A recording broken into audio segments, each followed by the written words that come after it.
DM news Gujarati. Bhabhar તાલુકાના સુથાર નીસડી pay કેન્દ્ર શાળાના શિક્ષક છેલ્લા 10 મહિનાથી વિદેશમાં। ભાભર તાલુકાના સુથાર નીસડી પે કેન્દ્ર શાળાના શિક્ષક છેલ્લા 10 મહિનાથી વિદેશમાં।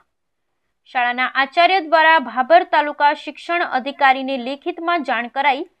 શિક્ષક એનઓસી વિના કપાત પગાર પર રજા ઉપર ઉતરી ગયેલ। બનાસકાંઠા જિલ્લાના શિક્ષકો વિદેશ ગયા અહેવાલને લઈ શિક્ષણ વિભાગ જાણે કે ઘોર નિંદ્રામાં હોય તેમ એક પછી એક વિદેશ ગયા હોવાની રાડ બૂમ ઉઠવા પામી।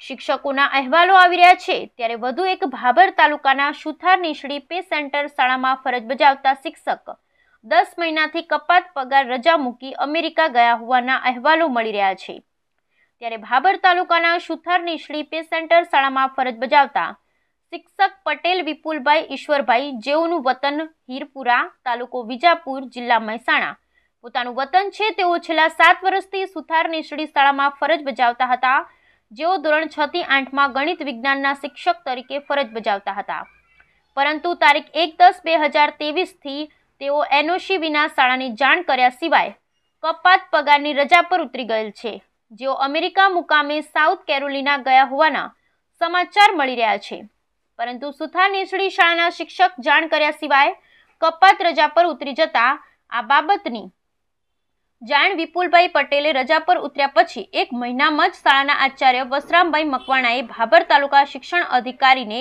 લેખિતમાં રજૂઆત કરેલું હોવાનું જણાવેલ છે, તેમજ અન્ય શિક્ષકની ભરતી કરવા લેખિતમાં જાણ કરેલ છે। શાળાના શિક્ષક વિપુલ પટેલ દ્વારા આચાર્યને ફોન પણ જાણ કરેલ છે કે હું 2 નંબરમાં વિદેશ ગયેલ હોય પાછો આવી શકું તેમ નથી તેવી આચાર્યને ફોન દ્વારા જાણ કરેલ હોવાનું જાણવા મળેલ છે।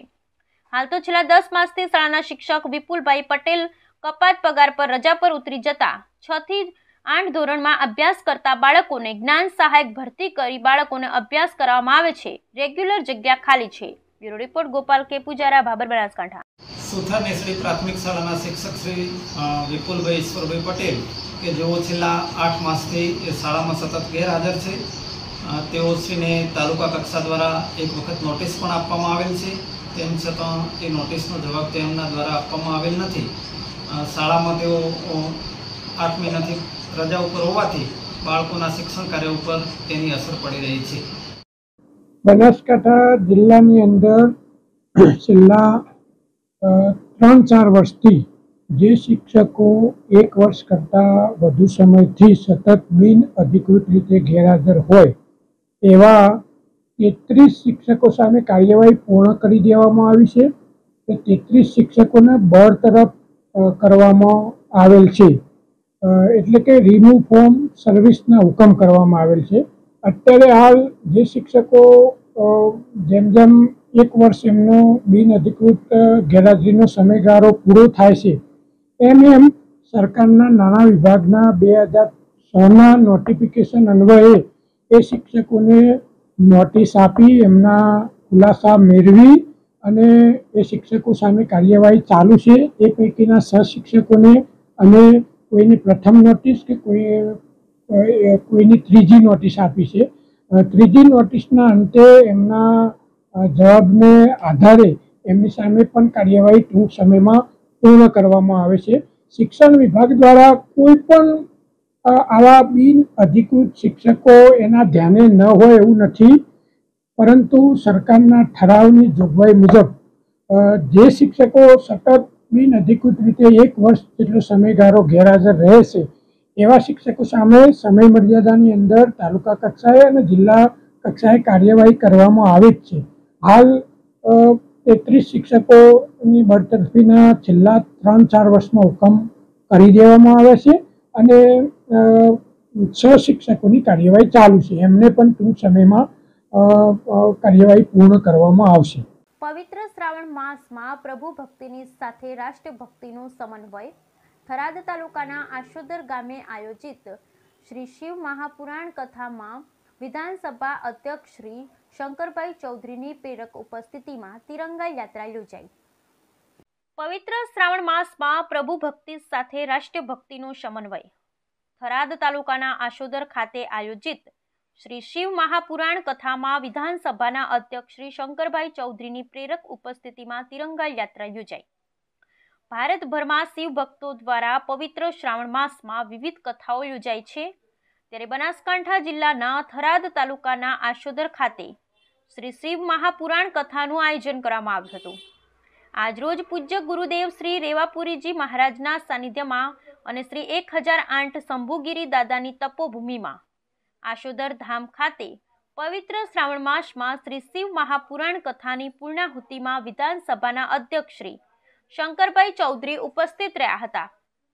વિધાનસભા અધ્યક્ષ શ્રી શંકરભાઈ ચૌધરીએ આ કથામાં સહભાગી થઈ ભગવાનની ભક્તિ સાથે દેશભક્તિ પણ મનાવી હતી. અધ્યક્ષશ્રીએ કથામાં હાજર સૌ ભક્તોને ભારતના રાષ્ટ્રધ્વજનું વિતરણ કરી તેમનો ઉત્સાહ વધાર્યો હતો. અધ્યક્ષશ્રીની ઉપસ્થિતિમાં આશોદર ખાતે તિરંગા યાત્રા યોજાઈ હતી. વડાપ્રધાન શ્રી નરેન્દ્રભાઈ મોદીના આહવાનથી ગુજરાતભરમાં હર ઘર તિરંગા અભિયાન સાથે સમગ્ર રાજ્યના નાગરિકો જોડાયા છે. ત્યારે આજે આશોદર ગામે તિરંગા યાત્રામાં અધ્યક્ષ શ્રી શંકરભાઈ ચૌધરી સાથે શિવ ભક્તો, યુવાઓ, પ્રબુદ્ધ નાગરિકો, મહિલાઓ સહિતના લોકો જોડાયા હતા. અધ્યક્ષ શ્રી શંકરભાઈ ચૌધરીની તિરંગા યાત્રામાં ઉપસ્થિતિથી વાતાવરણ ઉર્મિમાન બન્યું હતું. તિરંગા યાત્રા દરમિયાન વંદે માતરમ, ભારત માતા કી જયના જયઘોષથી સમગ્ર વાતાવરણ શિવ ભક્તિ સાથે રાષ્ટ્રભક્તિના નાદથી ગુંજી ઉઠ્યું હતું. બનાસકાંઠાના કાંકરેજના ઉમરીથી મુડેઠા રોડ પર બસ રોડની સાઈડમાં ઉતરી જવાની ઘટના સામે આવી. કાંકરેજના ઉમરીથી મુડેઠા રોડ પર બસ રોડની સાઈડમાં ઉતરી ગઈ. સિંગલ પટ્ટી રોડ હોવાથી વાહન વ્યવહારને અવર જવર કરવું પડે છે મુશ્કેલ. ભીલડીથી કડી જતી બસ અચાનક રોડની સાઈડમાં ઉતરી જતા મુસાફરોનો આબાદ બચાવ થયો. સરકાર દ્વારા ઉમરીથી મુડેઠા જતો સિંગલ પટ્ટી રોડને પહોળો કરવા ઉઠી લોકમાંગ. રાજકોટ જિલ્લાના ઉપલેટા તાલુકાના વડાળી ગામ ખાતે હર ઘર તિરંગા અભિયાન અંતર્ગત તિરંગા યાત્રા યોજાઈ. રાજકોટના ઉપલેટામાં ઘર ઘર તિરંગા યાત્રા અંતર્ગત વડાળી ગામે તિરંગા યાત્રા યોજાઈ. વડાળી ગામના શહીદ વીર શ્રી મહેશ સાગઠિયાને શ્રદ્ધાંજલિ અર્પણ કરવાનો પણ કાર્યક્રમ યોજાયો. શહીદ વીરના પિતા તેમજ સ્થાનિક ધારાસભ્ય દ્વારા ધ્વજવંદન કરવામાં આવ્યું.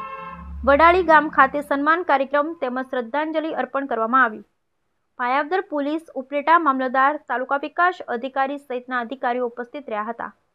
રાજકોટ જિલ્લાના પંચાયતના સભ્ય તેમજ રાજકીય આગેવાનો પણ આ કાર્યક્રમમાં જોડાયા હતા.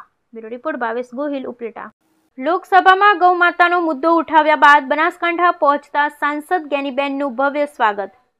લાખણી ખાતે ગૌ સેવકોએ એકઠા થઈ ગેનીબેનનું કર્યું સ્વાગત. ચૂંટણી સમયે ગેનીબેન ઠાકોરે બનાસકાંઠાની પ્રજાને આપેલું વચન પૂરું કરતા લોકોએ ગેનીબેનનું કર્યું સ્વાગત. લાખણીના મેઇન હાઈવે પર ગેનીબેનને ફુલહાર પહેરાવી ગૌ માતાની પ્રતિમા અર્પણ કરી કર્યું સ્વાગત. ગેનીબેન ઠાકોરે સાંસદ સભામાં ગૌ માતાને રાષ્ટ્રીય માતા જાહેર કરવા મૂક્યો હતો પ્રસ્તાવ. ડીસા શહેર ટ્રાફિક પોલીસ દ્વારા બગીચા સર્કલ પાસે હર ઘર તિરંગા અભિયાન અંતર્ગત તિરંગા ઝંડા વિતરણનો કાર્યક્રમ યોજાયો. ડીસામાં ડીસા શહેર ટ્રાફિક પોલીસ દ્વારા બગીચા સર્કલ પાસે સ્વતંત્ર દિન પર્વ નિમિત્તે તિરંગા ધ્વજ વિતરણ કરવામાં આવ્યું. કાર્યક્રમના મુખ્ય મહેમાન તરીકે ડીસાના ધારાસભ્ય પ્રવીણભાઈ માળી ઉપસ્થિત રહ્યા હતા. સાથે ભારતીય જનતા પાર્ટીના મહામંત્રી સંજયભાઈ બ્રહ્મભટ્ટ તથા ડીસા શહેર પ્રમુખ રમેશભાઈ દેલવાડિયા, અશોકભાઈ પટેલ, મહામંત્રી તથા ભારતીય જનતા પાર્ટીના કાર્યકર્તાઓ અને આગેવાનો ઉપસ્થિત રહ્યા હતા. ભારતની આઝાદીના 78મા વર્ષે સ્વતંત્ર દિન નિમિત્તે લોકોમાં રાષ્ટ્રભાવના વધે અને રાષ્ટ્રધ્વજ પ્રત્યે માન કેળવાય તે હેતુથી ડીસામાં ડીસા શહેર ટ્રાફિક દ્વારા તિરંગા ધ્વજ વિતરણ કરવામાં આવ્યું. 15મી ઓગસ્ટના રોજ ભારતની આઝાદીના 78મા વર્ષ નિમિત્તે હર ઘર તિરંગા અભિયાન અંતર્ગત ડીસા શહેરમાં ડીસા શહેર ટ્રાફિક પીએસઆઈ આરવી ડાભી તથા દિલીપભાઈ પ્રજાપતિ, ઇકબાલભાઈ તથા રાજુભાઈ, દિનેશભાઈ, મહેશભાઈ અને ડીસા ટ્રાફિકની સમગ્ર ટીમ તિરંગા ધ્વજ વિતરણ કરવામાં આવ્યું હતું. પોલીસ દ્વારા ડીસા સાંઈબાબા મંદિર વાહન ચાલકોને, ઓટો રિક્ષા ડ્રાઈવર તેમજ રાહદારીઓને તિરંગા ધ્વજ આપી ઘરે ધ્વજ લગાવી રાષ્ટ્રધ્વજનું આદર સન્માન જળવાય તે રીતે લગાવવાનું જણાવ્યું હતું. 15મી ઓગસ્ટ અગાઉ દરેક ઘરે તિરંગા ધ્વજ પહોંચે તે રીતે પોલીસ અને તંત્ર દ્વારા કામગીરી કરવામાં આવી રહી છે. હર ઘર તિરંગા અભિયાન. સુરેન્દ્રનગર જિલ્લાના થાનગઢ તિરંગા યાત્રા દરમિયાન દેશભક્તિના રંગે રંગાયું.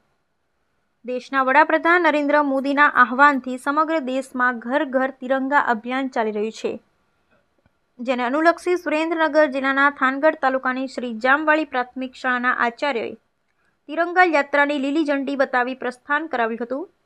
શાળાના સંચાલકોના નેજા હેઠળ નીકળેલ તિરંગા યાત્રાનું આયોજન કરવામાં આવ્યું. જેમાં મોટી સંખ્યામાં શાળાના વિદ્યાર્થીઓ, ગામ લોકો, બાળકો, બાલિકાઓ વગેરે જોડાયા હતા. દેશમાં આઝાદીના અમૃત મહોત્સવ અંતર્ગત હર ઘર તિરંગા કાર્યક્રમ ઉજવાઈ રહ્યો છે. આ અભિયાન વધુ વેગવંતું બને અને નાગરિકોને સ્વયંભૂ જોડાય અને દેશની આન, બાન અને શાનના પ્રતીક સમાન તિરંગાને પોતાના ઘર પર લહેરાવી રાષ્ટ્રભક્તિના મહાપર્વમાં જોડાવા અપીલ કરી. આ માટે ગામના જુદા જુદા વિસ્તાર ભરવાડવાસ, મફતિયાપરા, કોળીવાસમાં તિરંગા યાત્રા કાઢવામાં આવી હતી. શાળાના શિક્ષક શિક્ષિકાઓએ તિરંગા યાત્રામાં સહભાગી બની અને રેલીનો જુસ્સો વધાર્યો હતો. આ તિરંગા યાત્રાને સફળ બનાવવા માટે શાળાના આચાર્યના સાનિધ્યએ શાળાના સમગ્ર સ્ટાફે અને ગામ લોકોએ પોતાનો યથાયોગ્ય સહકાર આપ્યો હતો. બ્યુરો રિપોર્ટ જયેશભાઈ મોરી. વડોદરા સમા વિસ્તારથી છેલ્લા 10 વર્ષ ઉપરાંતના સમયથી કાવડ યાત્રા આયોજન કરતા પંચનાથ કાવડ યાત્રીઓ આજે ચાંદોદ ખાતેથી પ્રસિદ્ધ મલ્હાર રાગ ઘાટ ખાતે નર્મદાના નીર લઈ પગપાળા કાવડ લઈ નીકળ્યા હતા અને સોમવારે વહેલી સવારે જળાભિષેક કરી ધન્યતા અનુભવશે. આ કાવડ યાત્રામાં 200 ઉપરાંત શિવ ભક્તો જોડાયા હતા. હાલ પવિત્ર શ્રાવણ માસ ચાલી રહ્યો છે. ભગવાન શિવની આરાધનાનો સૌથી મહત્વનો માસ ગણવામાં આવે છે.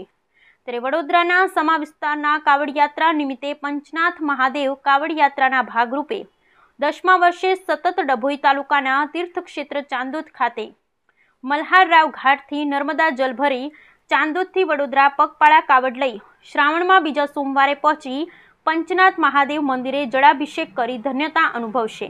આ કાવડ યાત્રીઓમાં 200 ઉપરાંત શિવ ભક્તો જોડાયા હતા. જય બોલે. અમે પંચનાથ મહાદેવ કાવડ યાત્રા સમા વિસ્તાર વડોદરાથી પાછલા 9 વર્ષોથી કરતા આવ્યા છે અને આ 10મું વર્ષ છે અને બધા શિવ ભક્તો જે સાથે જોડાય છે એમના સાથ સહકારથી આ કાર્યક્રમ પાછલા 9 વર્ષોથી અને આ 10મું વર્ષ છે થતું આવ્યું છે અને આ વર્ષે અતિ ભવ્ય કાર્યક્રમ થનાર છે અને બધા જ વડોદરા વિસ્તારના, ડભોઈ વિસ્તારના બધા જ કાઉન્સિલરો, બધા શિવ ભક્તો આ કાવડ યાત્રામાં જોડાયા છે. એના લીધે અમારી પંચનાથ કાવડ યાત્રા સમિતિ ખૂબ ખૂબ આભાર માને છે. લગભગ અત્યારે હાલમાં જોડાયા છે અને બીજા મેમ્બરો હજુ આવી રહ્યા છે. નર્મદાથી ક્યાં જવાના? નર્મદાથી અમારે પંચનાથ મહાદેવ મંદિર સમા વડોદરા ખાતે પહોંચશે કાલ બપોરે. કલોલમાં ભવ્ય તિરંગા યાત્રા નીકળી. કલોલ આંબેડકર સર્કલથી ભવ્ય તિરંગા યાત્રા નીકળી, જેનું પ્રસ્થાન કલોલના ધારાસભ્ય લક્ષ્મણજી ઠાકોર દ્વારા લીલી ઝંડી આપીને કરાવવામાં આવ્યું. આ તિરંગા યાત્રામાં કલોલ પ્રાંત ઓફિસર, કલોલ શહેર મામલતદાર, કલોલ તાલુકા મામલતદાર, કલોલ તાલુકા પંચાયત ટીડીઓ, કલોલ તાલુકા આરોગ્ય વિભાગની ટીમ, કલોલ નગરપાલિકા ઓફિસર, કલોલ શહેર પીઆઈ, પોલીસ સ્ટાફ, હોમગાર્ડ જવાન, આંગણવાડી કાર્યકર્તા તેમજ કલોલ શહેરની પ્રાથમિક શાળાના બાળકો તેમજ કલોલની વિવિધ શાળાઓના બાળકો, શિક્ષકો તેમજ વિવિધ વિભાગના અધિકારીઓ મોટી સંખ્યામાં આ ભવ્ય તિરંગા રેલીમાં જોડાયા હતા. તેમજ કલોલ નગરપાલિકાના પ્રમુખ, સ્ટેન્ડિંગ કમિટીના ચેરમેન, ઉપપ્રમુખ, કલોલ શહેર ભાજપ સંગઠનના કાર્યકરો તેમજ હોદ્દેદારો અને કાઉન્સિલરો આ રેલીમાં મોટી સંખ્યામાં જોડાયા હતા. આ રેલી કલોલ આંબેડકરથી નીકળી કલોલના મુખ્ય માર્ગોમાં ફરી કલોલ સરદારબાગ ખાતે પૂર્ણ થઈ હતી, જેને લઈ સમગ્ર કલોલ દેશભક્તિમય બની ગયું હતું. બ્યુરો રિપોર્ટ સંજય નાયક, કલોલ. આજે કલોલની અંદર તિરંગા યાત્રાની એક રેલી યોજાઈ.